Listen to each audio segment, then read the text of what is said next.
특이점이 온다!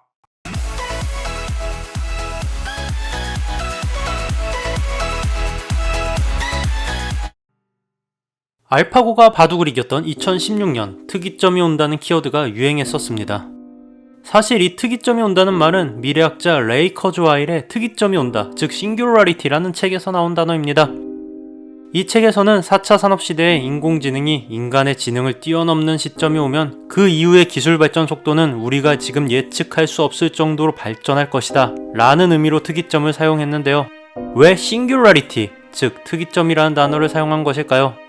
사실 이건 자기가 미래학자인데도 그 후의 미래를 예측 못하겠으니까 변명하려고 하는 소린데요. 는 농담이고, 이 싱귤러리티라는 단어는 블랙홀에서 따온 말입니다. 타이니 형이 지난 영상에서처럼 중력은 질량에 의해 시공간이 휘어지는 결과다 라고 예측을 했었는데요. 이 시공간은 큰 질량이 작은 공간에 밀집될수록 높아집니다. 그래서 타이니 형은 이걸 토대로 질량과 밀도에 따라 어느 정도의 중력가 속도가 발생하는지 계산할 수 있는 공식을 만들게 되었는데요. 이를 중력장 방정식이라고 부릅니다. 이 중력장 방정식이 어떤 건지 궁금해하는 분이 있을 것 같아서 자료를 첨부하겠습니다. 아무튼 이 공식이 발표된 이후 우리는 물체의 질량만 알면 그 주변의 중력가 속도를 계산할 수 있게 되었을 뿐만 아니라 주변의 중력가 속도를 알아낼 수 있다면 그것을 토대로 질량과 밀도를 계산할 수 있게 되었는데요. 이런 엄청난 물리학의 발전을 두고 존 휠러는 다음과 같은 말을 남겼습니다. Matter tells space-time how to cope and space-time tells matter how to move. 한마디로 그냥 개쩌는 공식이 나왔다, 이렇게 평가한 건데요. 그런 쩌는 공식이 나오면 핵인싸가 되기 위해서 수많은 과학자들이 달려들기 마련입니다. 이렇게 새롭게 나온 공식을 통해 이것저것 계산하면서 우리가 미처 생각하지도 못한 재미난 사실이 발견되기 마련이니까요. 아무튼 그렇게 핵인싸가 되고 싶었던 독일의 천문학자 슈바르츠 시트 등판! 슈바르츠 시트는 핵인싸가 되기 위해서 아인슈타인 방정식의 극한의 조건을 테스트하기 시작합니다. 핵인싸 후보 슈바르츠 시트는 생각을 하게 됩니다. 질량과 밀도가 높아질수록 중력가 속도가 증가한다면 어느 순간에는 중력가 속도가 빛의 속도를 넘어서는 구간이 생기는 게 아닐까? 그리고 예상대로 중력가 속도가 빛의 속도를 넘어서는 최소 조건을 구해내서 논문으로 기재하게 됩니다. 타이니 형이 만든 방정식에 숟가락만 얹어서 떡상하고 싶었던 슈바르츠 시트는 떡상에 성공하면서 이름을 날리지만 바로 이듬해에 안타깝게 사망하게 되는 비운의 천문학자이기도 합니다. 아무튼 특수상대성 이론에 의하면 빛의 속도보다 빠른 속도는 존재할 수 없는데요. 시공간의 휘어짐으로 중력가 속도가 광속을 넘을 수 있다는 사실은 아인슈타인에게는 큰 충격이었습니다.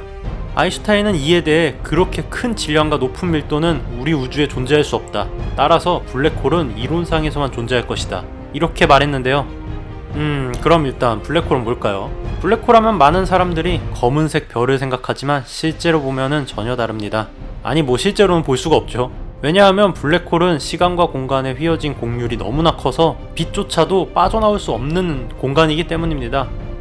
따라서 일반적으로 광학적인 방법으로 블랙홀에서 나오는 빛을 관측하는 건 불가능합니다.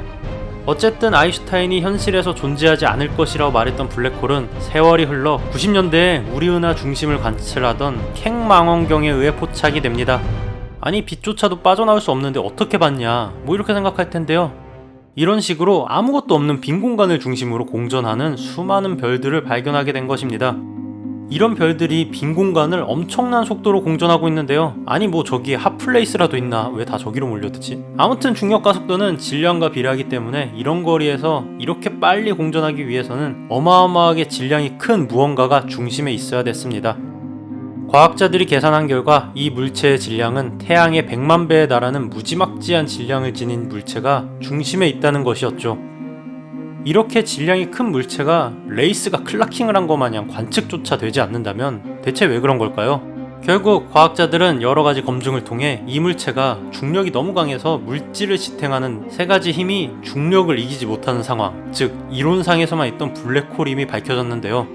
와, 이게 소름인 게 타이니 형조차 실존할 거라고 생각하지 못했던 블랙홀이 실존한다는 게 밝혀진 순간이었죠.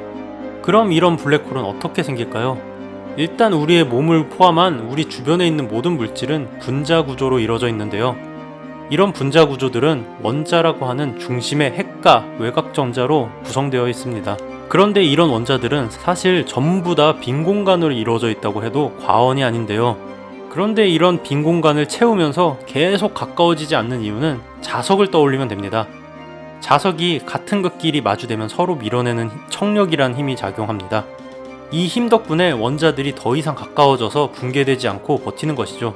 그런데 태양보다도 훨씬 큰 별이 수명이 다해서 폭발할 때 이 별 내부로 엄청난 압력이 작용하는데, 이 힘이 일정 수준 이상으로 커지면 이 전자기력이 원자들 간에 서로 밀어내는 힘을 이기게 됩니다.